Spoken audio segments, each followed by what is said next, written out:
Hello friends, welcome to our channel V3 sisters. Welcome to day 2 mini vlog of Tirupati. Day 1 mini వ్లాగ్లో అయితే చూసారు కదా, మొత్తం జర్నీలోనే time అయిపోయింది. ఈ డే 2 మినీ వ్లాగ్లో మా తిరుపతి దర్శనం ఎలా అయిందో మీకు క్లియర్గా చూపిస్తాను. ఫస్ట్ అయితే భోజనం చేయడానికి కళ్యాణకట్ట దగ్గరలో ఉన్న ఫ్రీ భోజనంకి అయితే వచ్చేసాము. ఇక్కడ ఫస్ట్ వాళ్ళు సాంబార్ రైస్తో స్టార్ట్ చేశారు. నాకైతే చాలా బాగా నచ్చేసింది ఈ సాంబార్ రైస్. నెక్స్ట్ దద్దోజనం కూడా పెట్టారు. తినేసి అయితే ఇప్పుడు దర్శనంకి బయలుదేరిపోయాము. ఇక్కడ అన్నీ ఫ్రీగా అయితే దొరుకుతున్నాయి. ఫ్రీ బస్ అయితే ఎక్కేసాము దర్శనంకి. ఇది చూడండి తిరుపతి, చాలా బాగుంది. బయట కూడా వెదర్ కూడా చాలా ప్లెజెంట్గా అనిపించింది. ఎక్కువ ఎండ కూడా అస్సలు లేదు. తిరుపతిని మీరు కూడా చూడాలనుకుంటున్నారా? మేమైతే మ్యాక్సిమం అంత వీడియో తీసాము. ఈ వీడియోలో అయితే మీకు తిరుపతి మొత్తం కనిపిస్తుంది.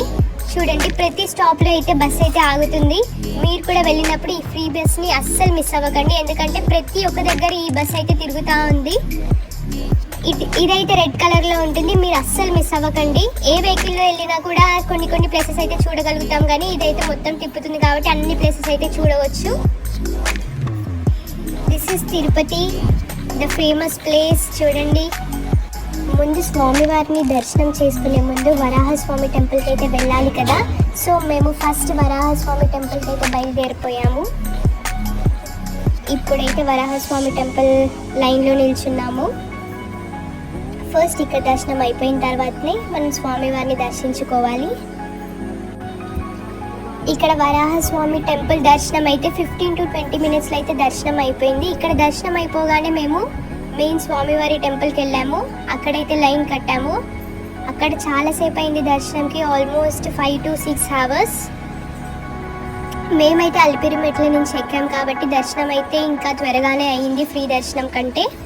ఆ దర్శనం అయిపోగానే యాక్చువల్లీ కొత్త ఫెసిలిటీ వచ్చింది. ఏంటంటే కంపార్ట్మెంట్ రూమ్లో ఏసీ లాక్ చేసిస్తారు కదా, కానీ ఇప్పుడైతే ఎప్పుడు ఓపెన్ చేస్తారో అక్కడ టైం అయితే పెడుతున్నారు. దాన్ని బట్టి మనం బయటికి వెళ్ళి మళ్ళీ అయితే కంపార్ట్మెంట్ రూమ్లోకి అయితే రావచ్చు. మా దర్శనం అయితే అయిపోయింది, కిందికి వచ్చేసాం.